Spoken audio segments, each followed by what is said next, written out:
नमस्कार मित्रों, RV IAS PCS classes में आप सभी का हार्दिक स्वागत है। आज हम यहाँ भारतीय संविधान के महत्वपूर्ण टॉपिक पर चर्चा करेंगे। यह टॉपिक भारत के राष्ट्रपति का होगा।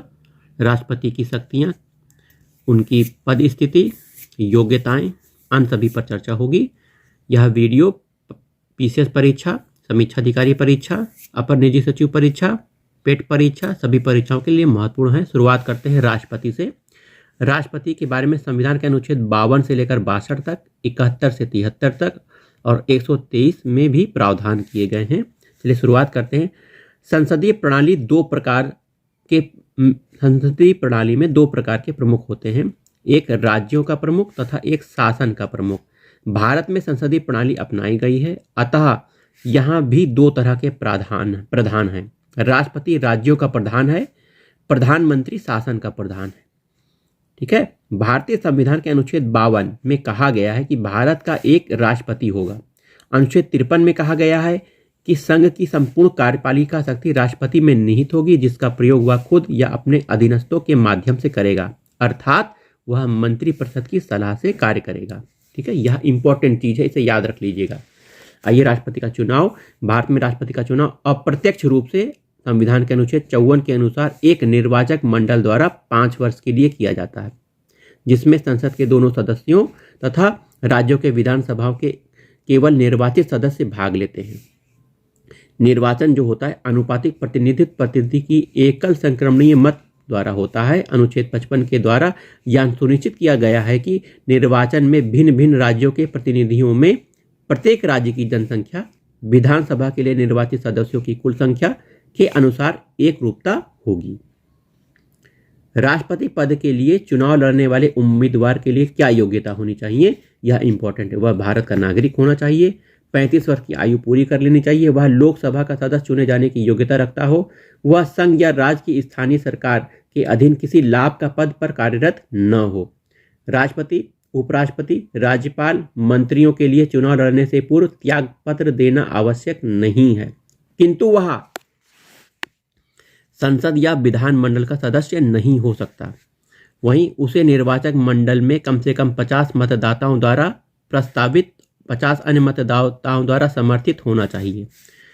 वहीं राष्ट्रपति के निर्वाचन से संबंधित सभी विवाद की जांच और विनिश्चय अनुच्छेद 71 के तहत उच्चतम न्यायालय द्वारा किया जाएगा। सुप्रीम कोर्ट, अगर विवाद हो गया है निर्वाचन में, तो जांच और विनिश्चय के लिए अनुच्छेद 71 में प्रावधान किया गया है, जिसका काम पूरा सुप्रीम कोर्ट करेगा। निर्वाचन को सिर्फ निर्वाचक या प्रत्याशी ही चुनौती दे सकता है। राष्ट्रपति का निर्वाचन न्यायालय द्वारा सवैध घोषित किया जाने पर उसके द्वारा पद की शक्तियों का प्रयोग किए गए कार्य अमान्य होंगे।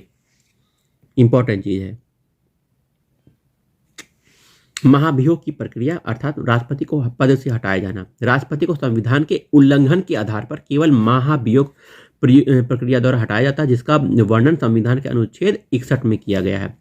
ऐसा प्रस्ताव लोकसभा या राज्यसभाओं में पेश हो सकता है। महाभियोग प्रस्ताव पेश करने की नोटिस सदन को के 1/4 सदस्यों के हस्ताक्षर द्वारा 14 दिन पहले देनी जरूरी होती है। राष्ट्रपति की पदावधि, राष्ट्रपति पद ग्रहण की तारीख से 5 वर्ष की अवधि तक अपने पद पर बना रहता है, लेकिन 5 वर्ष की अवधि पूर्व भी वह उपराष्ट्रपति को अपना त्यागपत्र दे सकता है या उसके द्वारा संविधान का अतिक्रमण करने पर महाभियोग प्रक्रिया द्वारा हटाया जा सकता है। सामान्य परिस्थिति में राष्ट्रपति का कार्य पूरा होने से पूर्व ही चुनाव संपन्न हो जाने चाहिए, किंतु किसी कारण ऐसा संभव नहीं होता तो वर्तमान राष्ट्रपति तब तक पद पर बना रहेगा। ठीक है। राष्ट्रपति के वेतन भत्ते बढ़ते रहते हैं, इसे अपडेट कर लीजिएगा, अब बढ़ गए हैं। ये 1.5 लाख रुपए बहुत पहले का डाटा है। राष्ट्रपति का चुनाव की प्रक्रिया, राष्ट्रपति का निर्वाचन एक निर्वाचक मंडल के माध्यम से किया जाता है, जिसके सदस्य होते हैं संसद के दोनों सदनों के निर्वाचित सदस्य देखिएगा, मनोनीत नहीं। राज्यों की विधानसभाओं के निर्वाचित सदस्य, जिसमें संसद के मनोनीत सदस्यों को राष्ट्रपति के निर्वाचन में भाग लेने का अधिकार नहीं है, तो मनोनीत सदस्य नहीं भाग ले सकते हैं। निर्वाचित सदस्यों का यहाँ महत्व है। वहीं 70वां संविधान संशोधन 1992 में हुआ था। उसके द्वारा राष्ट्रपति के निर्वाचक मंडल में दिल्ली और पुदुचेरी, पांडिचेरी को पुदुचेरी बोलते हैं, विधानसभा के निर्वाचित सदस्य भी भाग लेंगे। 11वां संविधान संशोधन 1961 द्वारा व्यवस्था कर दी गई कि निर्वाचक मंडल में किसी स्थान के रिक्त होते हुए भी राष्ट्रपति का चुनाव कराया जा सकता है। ये प्रत्येक राज्य की जनसंख्या को उस राज्य की विधानसभा के कुल निर्वाचित सदस्यों की संख्या से विभाजित किया जाता है तथा भागफल जो आता है उसे पुनः 100 से विभाजित किया जाता है। ऐसा करने पर जो अंतिम भागफल आता है वह प्रत्येक विधायक का मत मूल्य है। आइए आगे देखिए, पूरे भारत की समस्त विधानसभाओं के सदस्यों के कुल मत मूल्यों की संख्या को संसद के दोनों सदनों के कुल निर्वाचित सदस्यों की संख्या से विभाजित करने पर जो भागफल आता है वही प्रत्येक संसद सदस्य का मत मूल्य होता है।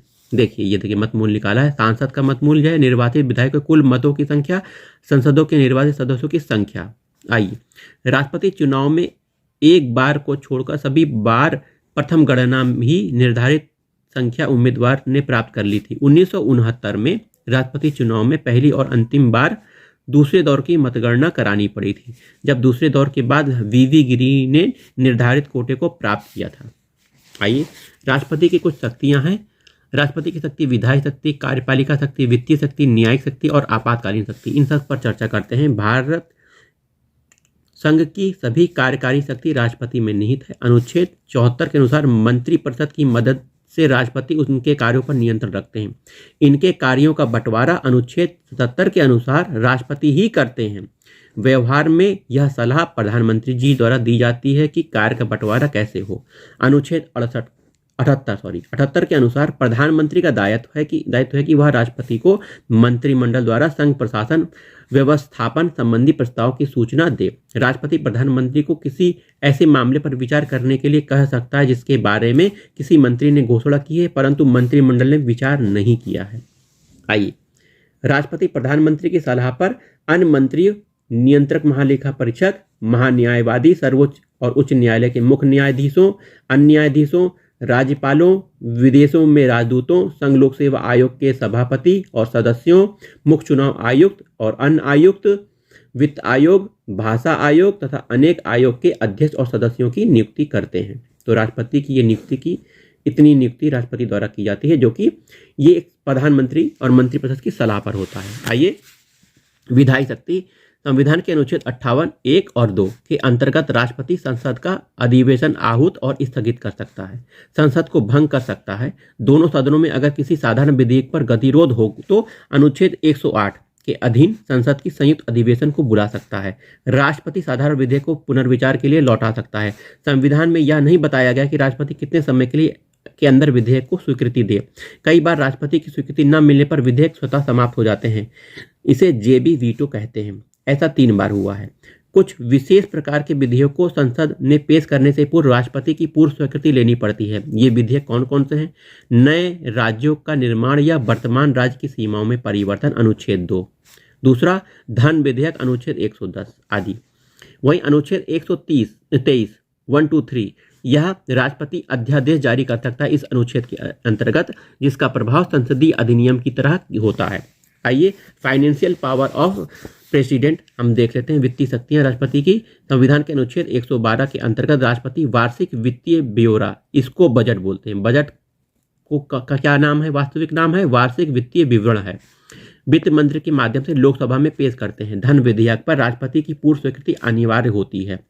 राष्ट्रपति प्रतिवर्ष लेखा परीक्षक की रिपोर्ट, वित्त आयोग की सिफारिशें संसद को पेश करते हैं। आकस्मिक निधि पर उनका पूर्ण नियंत्रण होता है। वह संसद में पूरक अतिरिक्त लेखानुदान की मांग कर सकता है। वित्त आयोग के चेयरमैन सदस्यों की नियुक्ति करके आयोग का गठन भी करता है। आइए, न्यायिक शक्तियों के बारे में जान लेते हैं। राष्ट्रपति सर्वोच्च न्यायालय, उच्च न्यायालय के मुख्य न्यायाधीश और अन्य न्यायाधीशों की नियुक्ति करते हैं। संविधान के अनुच्छेद 72 के अनुसार उन्हें किसी अपराध के लिए दोषी ठहराए गए किसी व्यक्ति के दंड को क्षमा करना, उसका प्रतिलंबन, विराम, परिहार करने अथवा दंडादेश का निलंबन, परिहार, लघुकरण की शक्तियां प्राप्त होती हैं। सेना न्यायालय द्वारा दिए गए दंड भी इसमें शामिल हैं। अगर किसी व्यक्ति को मृत्युदंड दिया गया है तो उसे क्षमादान राष्ट्रपति कर सकते हैं या दंड के स्वरूप में भी परिवर्तन कर सकते हैं। आइए, संविधान के अनुच्छेद 143 के अनुसार राष्ट्रपति किसी भी सार्वजनिक महत्व का प्रश्न उच्चतम न्यायालय को उसकी राय के लिए भेज सकते हैं, जिसके लिए कानून तथा तथ्यों के प्रश्न का भी प्रश्न उठा सकते हैं। आइए, आपात शक्तियां जो हैं उस पर चर्चा कर लेते हैं। 3 आपात शक्तियां हैं, 352, 356 और 360। 352 में राष्ट्रीय आपात स्थिति है, राष्ट्रपति शासन 356 में है, वित्तीय आपात स्थिति 360 में है। नेशनल इमरजेंसी, देश में यदि युद्ध, बाह्य आक्रमण या सशस्त्र विद्रोह की संभावना अथवा स्थिति पैदा होने पर राष्ट्रपति संपूर्ण भारत अथवा किसी भाग में समान आपात स्थिति लागू कर सकते हैं। संविधान के अनुच्छेद 44 के द्वारा संवैधानिक प्रावधानों में कई परिवर्तन किए गए हैं, जो इस प्रकार हैं। देखिए, पहला है, राष्ट्रपति इस प्रकार की घोषणा तभी करेगा जब मंत्रिमंडल, मतलब कैबिनेट शब्द संविधान में यही आया है। 44वें संविधान संशोधन में यही मंत्रिमंडल अर्थात कैबिनेट आया है, और कहीं जगह कैबिनेट शब्द नहीं आया है। तो राष्ट्रपति इस प्रकार की घोषणा तभी करेंगे जब मंत्रिमंडल लिखित रूप से राष्ट्रपति को ऐसा परामर्श दे। दूसरा है, आंतरिक अशांति के आधार पर ऐसी घोषणा अब नहीं होगी। ठीक है, इस प्रकार की घोषणा का अनुमोदन संसद 1 मास के अंदर करेगी यदि अनुमोदन दोनों सदनों में पृथक पृथक सदस्यों की कुल संख्या के बहुमत उपस्थित और वोट देने का 2/3 बहुमत से किया जाएगा। अगला, इस प्रकार की घोषणा का अनुमोदन संसद प्रत्येक 6 माह बाद करेगी, अन्यथा घोषणा स्वतः समाप्त हो जाएगी। आपातकाल की घोषणा पर विचार करने के लिए लोकसभा के 1/10 संसद सदस्य का विशेष अधिवेशन बुलाने का अनुरोध कर सकते हैं। ऐसी सूचना मिलने पर या अनुरोध किए जाने पर 14 दिन के अंदर संसद की विशेष बैठक बुलाई जाएगी। आपातकाल की घोषणा को न्यायालय में चुनौती दी जा सकती है। इस प्रकार की घोषणा 1962 में चीन आक्रमण के समय, 1965 व 71 में पाकिस्तानी आक्रमण के समय, 1975 में आंतरिक अशांति के भय के आधार पर की गई थी। आइए, घोषणा का प्रभाव। राष्ट्रीय आपातकाल की घोषणा के फलस्वरूप देश का संघात्मक स्वरूप एकात्मक बन जाता है। संसद तीनों सूचियों पर कानून बना सकती है। मंत्रिमंडल राज्यों को कार्यपालिका आदेश जारी कर सकता है। यदि आपात स्थिति की घोषणा युद्ध और बाह्य आक्रमण के कारण की गई हो तो अनुच्छेद 19 वाक स्वतंत्रता में प्रदत्त स्वतंत्रताएं स्वतः निलंबित हो जाती हैं। किंतु अगर आपात स्थिति की घोषणा अनुच्छेद 359 के संदर्भ में की गई है तो राष्ट्रपति को आदेश जारी करना होगा कि कौन कौन से अधिकारों को निलंबित किया जा रहा है। युद्ध, वायु आक्रमण, सशस्त्र विद्रोह के आधार पर उद्घोषित आपात स्थिति अनुच्छेद 359 से जुड़ी है। अनुच्छेद 20 और 21 को निलंबित नहीं किया जा सकता है। ये इंपॉर्टेंट है, 20 और 21 को नहीं निलंबित किया जा सकता है। राष्ट्रपति आदेश द्वारा यह तय कर सकते हैं कि संघ और राज्यों के बीच आय का वितरण किस आधार पर होगा। ऐसा आदेश शीघ्र संसद के दोनों सदनों के सामने रखना पड़ता है। भारत के किसी भाग में आपात स्थिति लागू होने पर संघ सरकार की आपात शक्ति सारे देश में लागू होगी। आइए, राष्ट्रपति शासन राज्यों में जो लगता है उसके बारे में देखिए। संविधान के अनुच्छेद 355 के अनुसार संघीय सरकार का यह दायित्व है कि वह राज्य की बाहरी आक्रमण और आंतरिक अशांति से रक्षा करे तथा यह सुनिश्चित करे कि राज्य का काम संविधान की धाराओं के अनुसार चल रहा है। राज्यपाल के प्रतिवेदन या अन्यथा यदि किसी राज्य का काम संविधान की धाराओं के अनुसार न चल रहा हो तो राज्य में राष्ट्रपति शासन लागू किया जा सकता है। अनुच्छेद 356 के अंतर्गत की गई घोषणा निम्नलिखित परिणाम होते हैं। राज्य की विधायी शक्ति केंद्रीय संसद में निहित हो जाती है। राज्यपाल राष्ट्रपति के प्रतिनिधि के रूप में राज्य के कार्यपालिका शक्ति का निष्पादन करता है। राष्ट्रपति उच्च न्यायालय की शक्ति को छोड़कर राज्य की अन्य समस्त शक्तियां अपने हाथ में ले सकता है। अगर लोकसभा की बैठक न हो रही हो तो राष्ट्रपति राज्य की संचित निधि व्यय के आदेश दे सकता है। अनुच्छेद 20-21 को छोड़कर राष्ट्रपति किसी मौलिक अधिकार को निलंबित करने का आदेश दे सकता है। SR बॉम्बई मुकदमा अनुच्छेद 356। इस मुकदमे का फैसला सर्वोच्च न्यायालय ने 11 मार्च 1994 को दिया। इसका सीधा संबंध राष्ट्रपति द्वारा 356 के प्रयोग से है। SR बॉम्बई मुकदमा 356। ठीक है, न्यायालय ने 6-3 बहुमत से यह फैसला दिया कि राष्ट्रपति की यह शक्ति असीमित नहीं है। इस संदर्भ में सरकारी आयोग की सिफारिशें अत्यंत महत्वपूर्ण हैं, उन पर गंभीरता से विचार करना जरूरी है। ऐसी घोषणा का पुनरावलोकन हो सकता है, अर्थात यह न्याय योग्य है। मंत्रिमंडल की बैठक जिसमें यह घोषणा का निर्णय लिया गया है कि कार्यवाही संबंधी परिपत्र न्यायालय मांगा सकता है। न्यायालय उस घोषणा के औचित्य की जांच कर सकता है। इस प्रकार की घोषणा के द्वारा संसद अनुमोदन से पूर्व राज्य विधानसभा का विघटन नहीं किया जा सकता। घोषणा के असंवैधानिक सिद्ध होने पर विधानसभा को न्यायालय द्वारा पुनर्जीवित किया जा सकता है। आइए वित्तीय शक्ति के बारे में जानते हैं। अनुच्छेद 360 के अनुसार राष्ट्रपति वित्तीय आपात स्थिति की घोषणा कर सकता है अगर उसे यह विश्वास हो जाए कि भारत तथा किसी भाग में ऐसी स्थिति उत्पन्न हो गई है कि जिससे उसकी वित्तीय स्थिरता तथा साख को खतरा। इस प्रकार की घोषणा संसद 2 मास के अंदर अनुमोदन करती है और इसे जारी रखने की सीमा निश्चित नहीं है। आज तक इस प्रकार की आपात स्थिति लागू ही नहीं हुई है। धन विधेयक से भिन्न विधेयक की स्थिति में राष्ट्रपति की स्वीकृति की कोई समय सीमा नहीं है। ऐसे में राष्ट्रपति जेबी वीटो का प्रयोग कर सकता है। 1968 में राष्ट्रपति ज्ञानी जेल सिंह ने भारतीय डाकघर संशोधन विधेयक को इस शक्ति का प्रयोग किया था। अनुच्छेद राष्ट्रपति भारत के संविधान के अनुच्छेद 72 के अंतर्गत समाधान की शक्ति उसके पास है। इसके अंतर्गत वह दोष सिद्ध व्यक्ति के दंड को क्षमा, उसका लघुकरण, परिहार, विराम, प्रविलंबन कर सकता है। राष्ट्रपति को पद और गोपनीयता की शपथ सर्वोच्च न्यायालय के मुख्य न्यायमूर्ति दिलाते हैं। भारत में राष्ट्रीय आपातकाल की पहली घोषणा भारत चीन युद्ध के समय 1962 में की गई थी, जिसे 1968 को वापस ले लिया गया। दूसरी घोषणा भारत पाक युद्ध 1971 में, तीसरी घोषणा आंतरिक अशांति के आधार पर 1975 में की गई थी। तीसरी घोषणा 1977 में एक साथ वापस ले ली गई थी। 44वां संविधान संशोधन 1978 के अंतर्गत आंतरिक अशांति की जगह पर सशस्त्र विद्रोह शब्द को प्रस्तावित किया गया था। अब आंतरिक अशांति के आधार पर आपातकाल नहीं लगाया जा सकता है। तो देखिए, राष्ट्रपति के बारे में आपने पढ़ा। यह वीडियो राष्ट्रपति के बारे में संपूर्ण जानकारी देता है। आइए हम राष्ट्रपति के बारे में देख लेते हैं, भारत के कौन कौन से राष्ट्रपति हुए हैं। तो सबसे पहले भारत के राष्ट्रपति राजेंद्र प्रसाद प्रथम राष्ट्रपति, देखिए 1950 से लेकर 1962 तक इनका कार्यकाल रहा था।